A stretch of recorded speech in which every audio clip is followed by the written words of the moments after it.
Attention gamers, exactly 4 months ago I published my first video on this channel. Hey gamers. 2020 is the year I will hit diamond. Well, little did I know that just over 50 videos later, I would still be stuck at the same horrible rank I was when I made that video. But I also didn't know that in just a few short months, my channel would grow from 0 to over 200,000 subscribers. So today, I would like to give you the first Rav Rewind to show you the content that has resulted in this channel being the fastest League of Legends community on the platform. And then for those of you who are interested in starting or growing your own channel, I will give you a few of the actual tips and strategies I use to grow fast. And these will all be things that anyone can do, so don't expect my tips to be like, get famous and do giveaways with other famous people like this one I am currently doing, where you can earn a PC by entering for free using the link in the description. So without further ado, please enjoy this montage of the viewer voted best clips from my first 200k.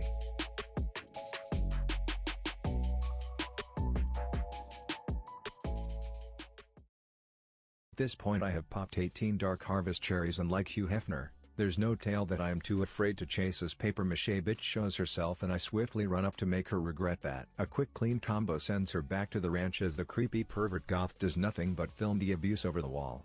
Like a responsible ass farmer, I make a quick run back to the coop to check on the chickens, and once I see they are okay I head back mid for more action. The Loch Ness Monster sees Soraka and gets a little too close to take a picture so that he can prove unicorns are real when I come in to dish out some fat juicy note here needed consistent ass damage on the fat Charizard. I have 2 items and I am feeling good, but I see my Yasuo trying his very best to make sure every person on their team is nice and fed. He flashes away from danger into danger, and then my Echo plays follow the dipshit leader, and then my Braum jams his porn stash against his W key once again, leaving my fragile season 10 ADC ass alone against this bitch that just sold her entire month's inventory of knives in 30 seconds. I would like to introduce a few sexy beasts to all of you. This is Becky and Samantha. They just babble all the time. Then there's Janice. She's on the quiet side, but you don't want to wake that bitch up. And last, we can't forget Big Mama Gertrude. Run. She doesn't come out a lot, but when she does, she wants cake. We're just slamming the shit out of this tower with my dope demolish runes when Vi comes in charging up a falcon punch and slaps it right on Mr. Metal Man. I combo the bitch, shoot a Q into another zip code, then give her a few gentle twinkle titty twisters until she dies. The ginger knife lady pays us a visit and does a little dance all by herself till she's too dizzy to walk, then I eat one of her boogers and we go on our way. They stack up like pancakes from Cracker Barrel and I land a nice juicy ult, giving me a 5 stack on my passive so I can dish out the deeps. I focus down the horny Cyan Afterlife because that thing is more threatening than the alive version of that dog shit champion. Just then, their brain-dead high school wrestler makes his move and does a total of 0 damage to my Princess Jasmine before I put him back in timeout. My top laner locks in Varus. Dope. My ADC has the intelligence of a plastic fork, why wouldn't she? Their Yasuo is an M7 spamming wind shitter, like they all are. I am starting to worry that I have seriously insulted plastic forks earlier. Me and Lizzie the Lizard are mid lane when the blind kickboxer comes raging in asking why people are skipping his classes. I shave his pubes with a whiff bursty boy and then he starts punching and kicking me like a crazed moron. I kite back and eventually take him down. I shoot an ult at topside Gronk because he asked me to wake him up and then look away from Slitherslot's tits before she catches me peeping. I get caught off guard when Pyke flashes to hook me, but I slap him silly before dying to the snake's fart smoke. The Star Wars fanboy is trying to abuse Scuttle Crab, but that's our team pet, so Heist does a hop and chomp while he practices his audition for a role in the Matrix. Mordekaiser comes down just so he can learn what it feels like to win a fight and they take him down. He comes mid to see if Senna needs help carrying that gun and they force a flash before he slows her with a long-range spitball. He flashes in to give her a bitch slap and then walks away from Princess Jasmine and her annoying silly string before she throws a pink flower at the wall in anger. Meanwhile I am still chillin' like a villain bot lane as I steal a super wet boogie from Princess Jasmine and Seaweed Thresh lands a dope hook. I like it so I put a ring on it then slap a combo on the slut. I try to dose her with some banana potassium but she dies to the burn wounds of Lantern Larry's ignite. Caitlyn booby traps the area, then I deliver a surprise bouncy purple drank to catch the flaming noodle head off guard. I hit on the bitch a few times, but then when it comes time for me to zoom out to finish it and get lucky tonight, I get cock-blocked repetitively by Kate acting as the ugly best friend that is jealous that Thresh was about to get nailed tonight. The crazed psychopath has gone full dragon on my blind kickboxer, so I come down just in time for the sped shitter to drop kick her right out of my only source of reliable damage, turning me into a malnourished ADC in this fight as I shoot tiny wank autos at the dragon till she tries to flee. I manage to take her down before Gosu comes flying in to avenge her. My Lee must have finished his popcorn because he finally stops watching and comes back in to help take her down. I finally get to lane against a wind-shitting Yasuo as game 2 starts, and I am laying down the pressure when some psychopath comes running in to tell me that she sexually identifies as a dragon, and I say I believe her just so she'll go away until it pisses me off that she just stomped in my lane uninvited, so I kick her out and then flash away from Ponytail Boy after getting one more darky stack. We catch the horny goat and his hammer in the forest, and I toss some feathers at the sped shitter. His grandfather's spirit gets summoned just in time to witness the heir of their sad bovine throne get shafted. Another quick update, and it looks like the speedy hamster is about to get his first kill, but it turns out he forgot to read the patch notes from October 2010 when Riot added turrets into the game and falls victim to not understanding what they do. Fiddle still thinks people give a shit about his birthday as I revive myself and flash away from the stun slut. Then, since I only have 19 kills on only the strongest ADC in the game, I struggle to do any damage to this well-balanced support before we eventually take her down. Blitz runs down to pull Kindred as she heals to make sure she's sanitized before that handshake, then I flop a fat ween's worth of damage down and Blitz's lightning hiccup passive steals the kill. Blitz eagerly wants to introduce us to Mordekaiser, so he calls him over. I wait for my cooldowns in the back, wondering why my team isn't doing any damage before I ult the Ghost Shepherd and tell her to meet me over in the bush. She agrees, and then I say psych you a dead bitch now as my team finishes their morning practice of synchronized dying.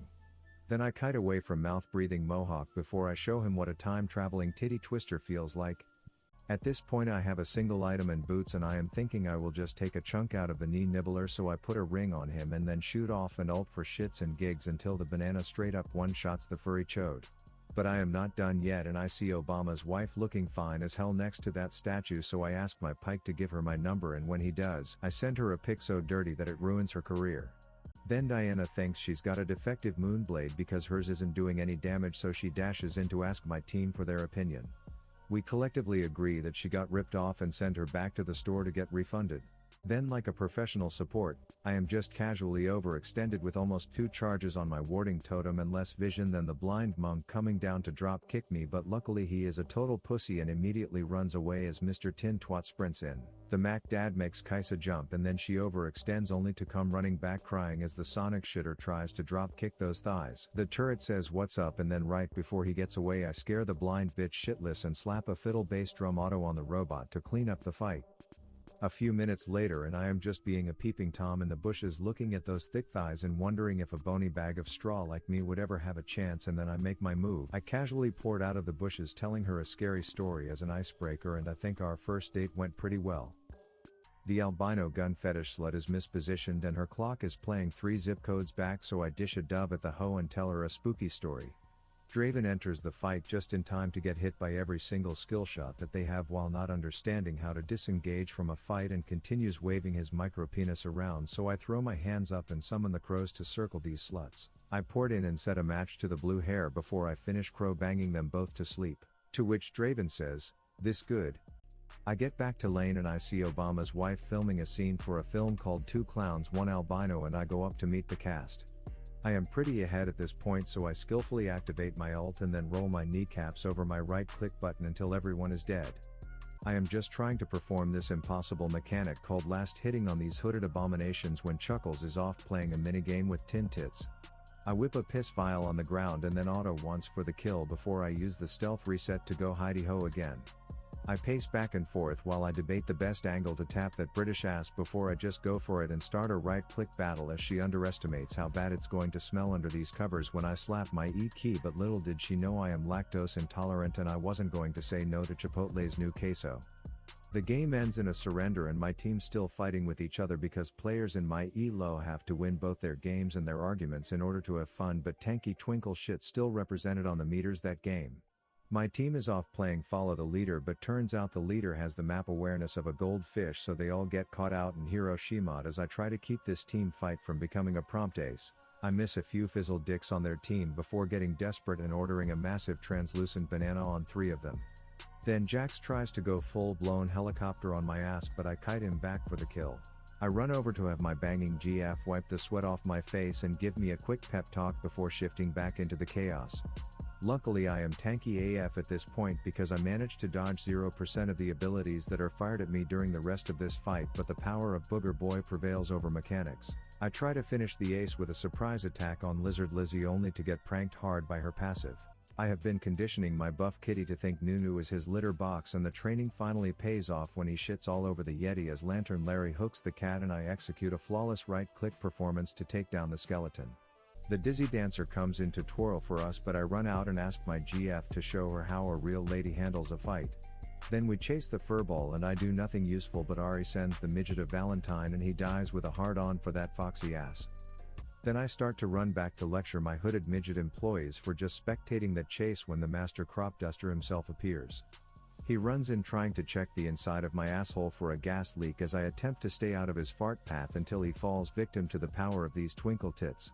My support got caught in the act of trying to light the neighbor's bushes on fire, and now they are pissed and trying to make a pizza with his burn anus until I come in and he turns around with a full combo just in time for me to nab the kill with a single auto.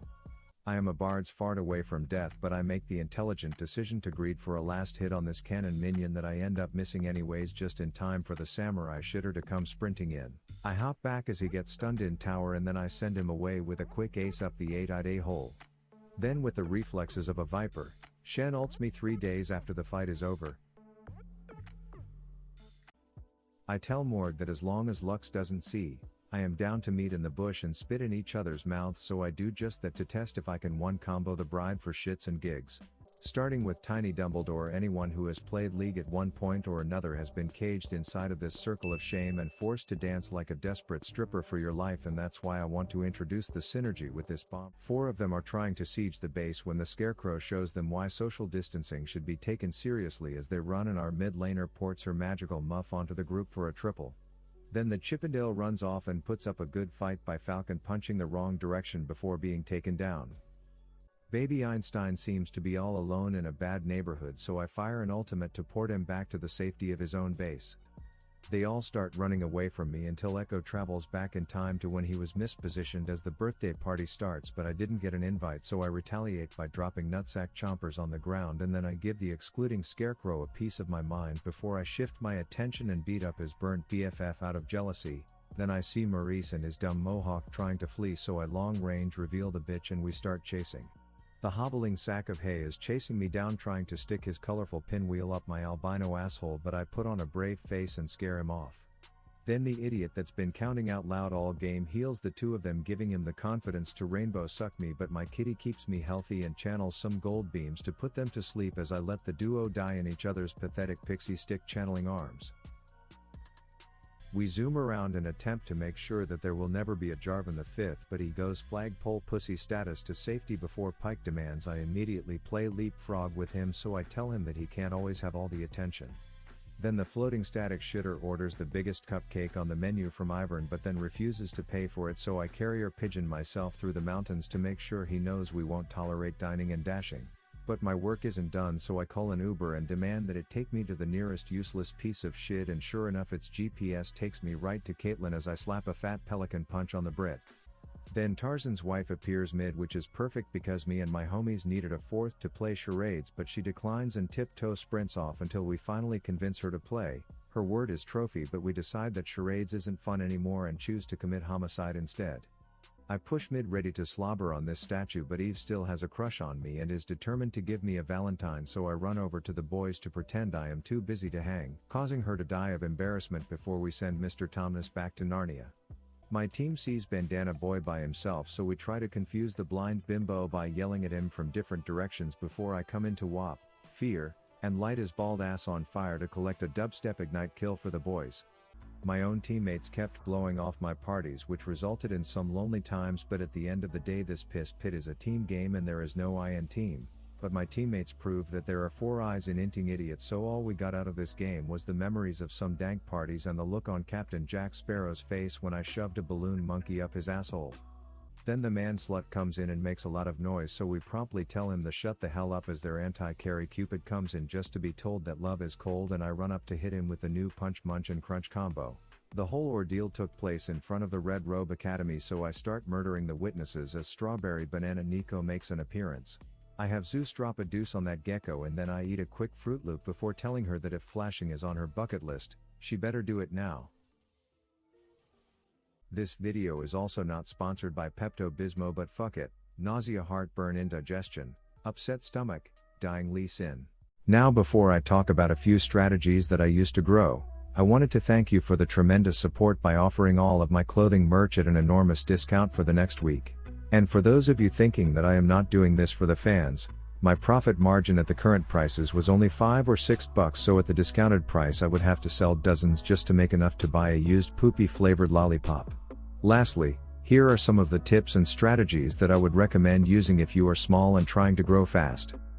Number 1 is obvious, but it's to not sacrifice quality because you think no one will see it. Treat every video like a lottery ticket. If a streamer picks it up or the algorithm promotes it, you want to make sure you turn that luck into return customers, and quality content is the only way to do that. Second is by using a recommended video ranking strategy called the sequel technique.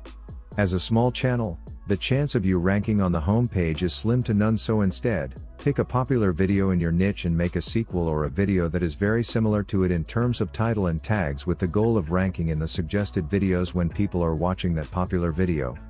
My first big break came from this, as there was a pro guide video talking about a lethal tempo Ezreal build, so I made my own lethal tempo video and optimized my metadata to rank in the recommended videos of that pro guide's video, and my first 10K view video was born.